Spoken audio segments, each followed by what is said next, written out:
Welcome to the debate.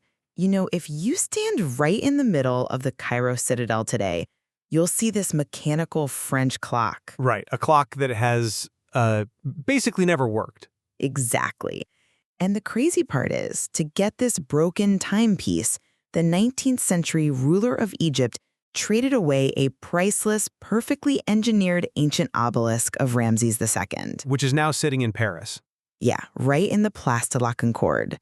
So looking at that trade, it's really easy to just dismiss it as a foolish vanity project. Oh, completely. I mean, giving away a masterfully engineered ancient artifact for a faulty clock. But what if that seemingly absurd exchange was actually the exact geopolitical move Egypt needed?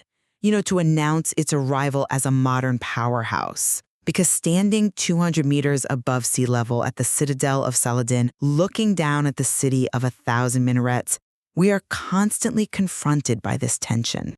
We really are. When we examine the dramatic architectural and functional shift from the medieval Mamluk era to the 19th century rule of Muhammad Ali Pasha, we're looking at two entirely different philosophies of statecraft.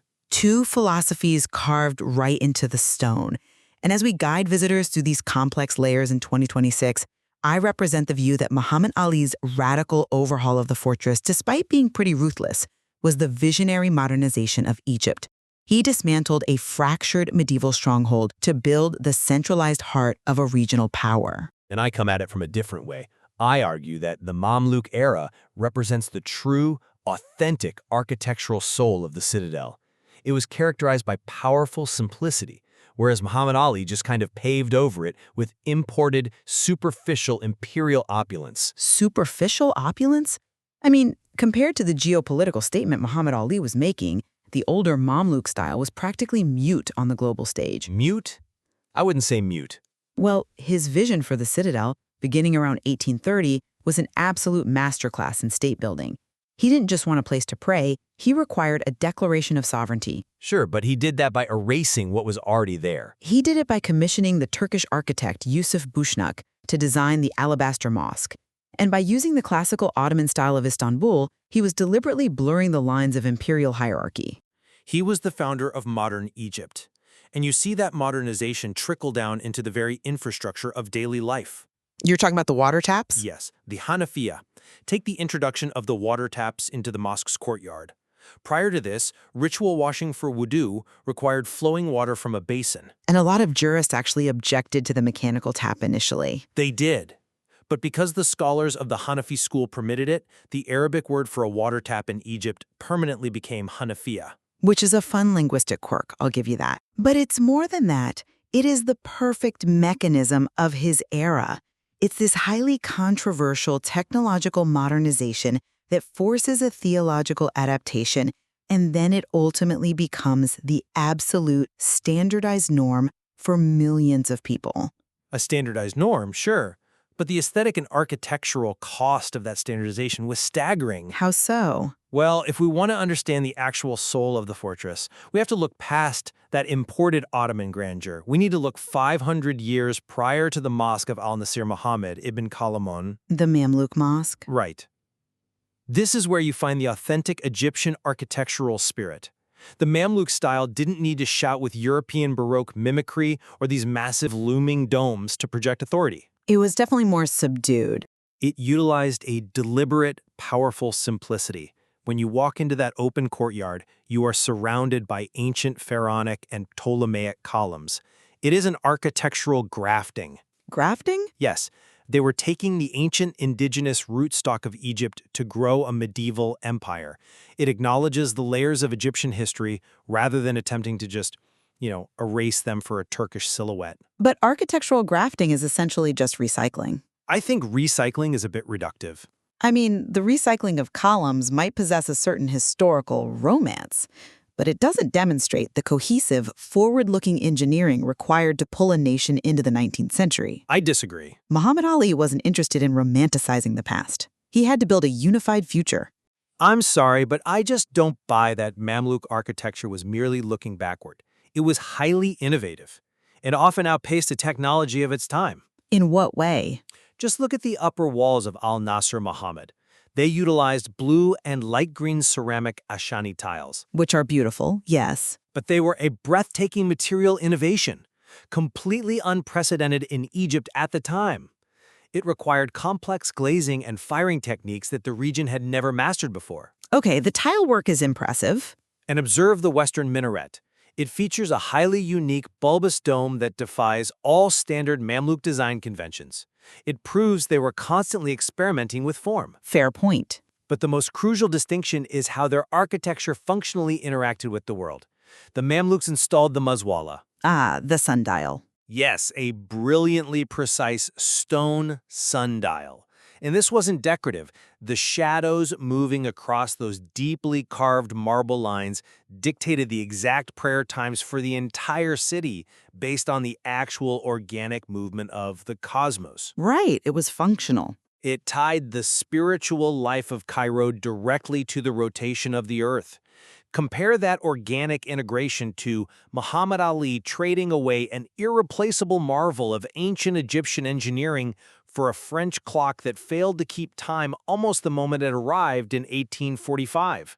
It is quite the contrast. It is the ultimate metaphor for his era, stripping away authentic, working Egyptian heritage for broken European vanity. I'm not convinced by that line of reasoning. Because you are entirely fixating on the decorative failure of one clock, while ignoring the massive functional engine of the state that Muhammad Ali successfully built. I wouldn't call his state building flawless. The French clock might have been mechanically temperamental, but the military and logistical machinery he installed in the Citadel was flawless. He inherited a chaotic, fractured state dominated by Mamluk warlords. They were decentralized, yes. They were constantly vying for control, turning the country into a feudal battleground. To build a modern Egypt with a standing army, industrialized schools, and mechanized factories, he had to absolutely centralize power. And we both know how he achieved that centralization. Yes, we cannot ignore the physical reality of it. The Citadel Massacre of 1811. A brutal event. Brutal, but by eliminating the Mamluk leadership in that narrow rock corridor, he cleared the path for a unified national vision. And you see the architectural manifestation of that unified vision immediately. You're talking about the ramp? Exactly. He built a massive, sweeping stone ramp to logistically connect the old Ayyubid citadel to his new mountain fort. Even though it was later severed to build Salah Salam Street. Right, but originally that ramp wasn't just a walkway. It was the circulatory system for a mechanized state. It allowed heavy artillery, supply wagons, and organized regiments of soldiers to move with seamless efficiency across the complex. Efficient for his own forces, sure. That ramp proves he was conceptualizing the citadel not as a medieval hideout, but as the command center for a modern European-facing military apparatus. See, I come at it from a different way. You frame his logistical ramp as the birth of Egyptian military prowess. But the Citadel was already a highly advanced military academy and weapons factory centuries before Muhammad Ali was born. A medieval weapons factory, though. But highly advanced for its time. The fortress's original design by Saladin and King Al-Kamil in 1207 was fundamentally more protective and strategically brilliant than anything built in the 19th century. More protective than heavy artillery? Let's look at the actual mechanics of defense.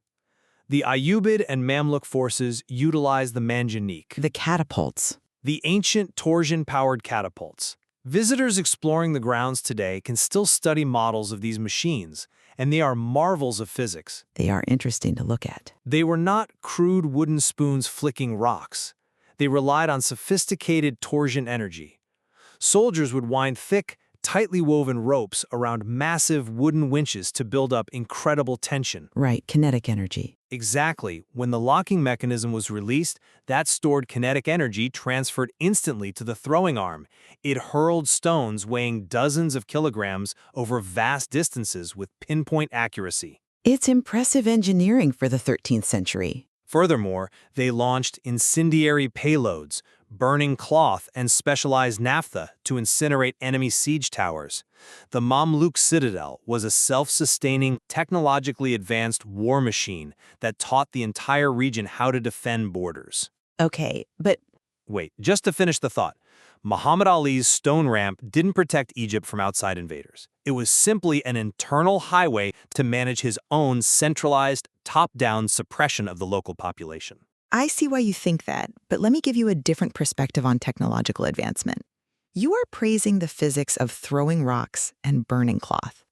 It was sophisticated torsion physics. Sure, but Muhammad Ali was navigating a geopolitical reality defined by European empires and Ottoman decline. Catapults don't project sovereignty in the 19th century. Engineered dominance does. Engineered dominance? Yes. If we want to talk about sophisticated physics, we must return to the interior of the Alabaster Mosque. Oh, here we go. Before the invention of electric microphones and modern sound systems, Yusuf Bushnak engineered a thermodynamic and acoustic masterpiece. Look at the cooling system. The cisterns. Right. Bushnak designed a vast underground cistern network connected to Yusuf's well. This wasn't merely a reservoir. It was an advanced thermodynamic loop. It is quite cool in there during the summer. Exactly.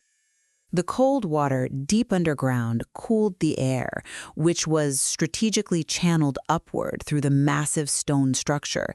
It literally combats the brutal Cairo summers through natural convection. The thermodynamics are impressive, I'll grant you that. But they serve a structure that feels entirely disconnected from the city it looms over. But it isn't disconnected at all. It physically projects into the city through sound. You mean the acoustics? Yes. Bushnak engineered the central domes and the cascading half-domes at such precise geometric angles that they function as natural amplifiers. It is a very resonant space. The curvature of the alabaster-lined domes dictates the bounce rate of the sound waves. When the imam recites the call to prayer, the sound waves hit those curves and are distributed perfectly and evenly without losing decibel strength to every single corner of that massive space. Right. The person standing in the very back row hears the voice as clearly as if they were standing right behind the mihrab. Add to that the engineered light. The 365 lamps? Representing the days of the year. When lit, the light reflects off the gold inscriptions and the polished alabaster marble walls. It creates a radiant, engineered luminescence that the darker, heavier stone of Mamluk architecture simply could not replicate. The Alabaster Mosque is a perfectly tuned instrument of a building. That's a compelling argument regarding the physics. But have you considered an instrument is only as good as the purpose for which it is played? What do you mean? This brings us to the absolute core philosophical divergence between the two eras.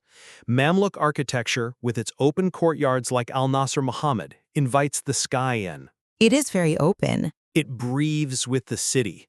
It was designed as a communal space where the architecture submits to the environment and the cosmos, as we saw with the sundial. Okay, but Muhammad Ali's mosque. Muhammad Ali's mosque, despite its acoustic perfection and thermodynamic ingenuity, is fundamentally a monument designed to dominate the skyline and suppress the horizon. Suppress the horizon? That's a bit harsh. And we cannot ignore the ultimate function of this grand Ottoman structure. Muhammad Ali built it largely to house his own tomb. Well, yes, he was buried there in 1849. Exactly.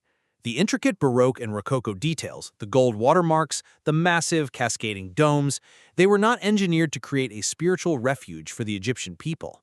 They were engineered to ensure that Muhammad Ali Pasha's ego was immortalized in alabaster. I wouldn't just call it ego. It is the ultimate vanity project, towering over a city that he ruled with absolute, unyielding authority. But that unyielding authority is exactly what dragged Cairo from being a delayed, neglected provincial outpost of the Ottoman Empire into a modern metropolis. At a heavy cost. The sheer scale of his centralized ambition is something you physically feel when you try to walk the Citadel today. It is massive, and navigating its inclines and sweeping courtyards can be physically punishing for visitors. Oh, absolutely. That is why it is essential for anyone exploring the complex to utilize the electric golf carts provided by the Ministry of Tourism. Yes, definitely take the carts. For a nominal fee, they seamlessly transit you between the Alabaster Mosque, the Agrahara Palace, and the museums. And when you take that transit, you are tracing the exact logistical layout Muhammad Ali envisioned. That military highway again. Yes, and I always urge visitors to stop at the Egyptian Military Museum. It completely validates Muhammad Ali's vision. It is included in the ticket. Right. When you walk into the 1973 war display, you stand face-to-face with captured Israeli tanks and Egyptian MiG-21 fighter jets. It's a striking exhibit. You can trace a direct, unbroken evolutionary line from Muhammad Ali founding a modern standing army in the 1820s, forcibly centralizing the state and building weapons factories, right up to the mechanized sovereign triumphs of the 20th century. I see the connection you're making. The citadel ceased being a medieval catapult fortress and became the indispensable incubator for the modern Egyptian armed forces. His methods were harsh, but the result is modern Egypt. I completely agree that the modern golf carts are a necessity, especially because the physical layout of the citadel under Muhammad Ali was designed for military machinery, not human comfort. True. But I insist that visitors must use the physical energy they save to confront the darker reality of this centralization you praise. The darker reality? Yes. Visit the military museum to see the MiG-21s, but you must also walk over to the prison. Ah, Egypt's best deal. Exactly. It was utilized from the Mamluk times straight through to the Sadat era in the 1970s. This is where political opponents, dissidents, and intellectuals were held. It is a sobering place. I specifically direct visitors to the French-designed ring room within that prison. The architecture of the ring room is the dark mirror of the Alabaster Mosque. How so? It was engineered not for divine acoustics or radiant light, but to methodically break the human will. It is a claustrophobic, psychologically crushing space where guards can monitor prisoners continuously from a central point. The panopticon effect. Yes. That spatial design perfectly parallels Muhammad Ali's overarching architectural philosophy: top-down, centralized surveillance, and absolute control. That's a grim parallel. And right next door is the National Police Museum, which tracks the continuous thread of state security from the pharaohs to today. They have some fascinating exhibits there. Interestingly, it houses the modern recovery of smuggled antiquities, the actual artifacts police have reclaimed from black market smugglers. Right. It is a stark reminder that state power is at its most legitimate when it is protecting authentic Egyptian heritage, not when it is crushing dissent in a ring room or trading away Ramses II obelisks for broken clocks to build an alabaster tomb. Well, you position the ring room and the Alabaster Mosque as tools of pure suppression, but statecraft requires looking at the totality of the outcome. The ends justifying the means? A fractured state cannot protect its antiquities or its borders. The architectural and infrastructural overhaul of the citadel by Muhammad Ali, despite the undeniable harshness of his methods and his preference for imported European and Ottoman aesthetics, was the necessary catalyst for progress. I still think progress could have been achieved without the cultural erasure. He broke the medieval stagnation. He centralized the military apparatus, he built the logistics ramps, and he engineered a masterpiece of thermodynamics and acoustics in the Alabaster Mosque. It is a masterpiece of engineering. I won't deny that. He gave the citadel its definitive modern silhouette, which in turn gave Egypt its footing in the industrialized world. And I maintain that the citadel's true majesty does not lie in that 19th century Baroque opulence or the centralized military complex. Where does it lie then? Its true strength is deeply embedded in the layered history beneath it, the quiet, enduring, organically Egyptian strength of the Mamluk architecture. The grafting and the sundials? Yes, the architectural grafting of the recycled Pharaonic columns, the brilliant material science of the Ashani tiles, the absolute astronomical precision of the Maswala sundial, these are the elements that breathe with the city. They are certainly beautiful. We must be fiercely careful not to let the loud, imposing, engineered monuments of 19th century dictators blind us to the foundational heritage that actually sustains the culture. You know, we may never align on which era holds the true soul of the citadel, and perhaps the stones demand multiple interpretations. They usually do. But there is one experience on the grounds where I believe this historical friction entirely dissolves. Oh? When you stand on the western terrace, 200 meters up, right as the sun begins to set, you look out over the silver ribbon of the Nile with the ancient pyramids of Giza resting on the horizon. It is quite the view. Directly below you is the dense, living fabric of historic Cairo, the countless minarets of Al-Moaz Street, and the vast courtyard of the Mosque of Ibn Tulun. It is the exact moment where the city truly reveals itself. As the sky turns orange and purple, the call to prayer begins to rise. Yes. It doesn't just come from one mosque, it echoes from hundreds of minarets simultaneously across the basin. The sound waves roll up the Mokattam hills and wash over the massive citadel walls. It's incredible. And in that exact moment, surrounded by the cool evening air rising from the cisterns below, you aren't really thinking about the tension between Mamluk warlords and Ottoman viceroys. No, you're really not. The debates over catapult physics, French clocks, and architectural grafting all blur into a single, breathtaking Egyptian identity. It is a profound reminder that while rulers build sweeping monuments and prisons to outlast each other, the city itself absorbs them all. Exactly. The stones we've been analyzing are ultimately just vessels for the spirit of the people living down in those winding streets. So when you navigate the Cairo Citadel, don't just check off a map. Walk the stones. Take your time. Stand in the acoustic perfection of the Alabaster Mosque and trace the thermodynamics of the cisterns, and then sit in the quiet, historically layered courtyard of Al-Nasir Muhammad. Experience both eras. Let the stones breathe.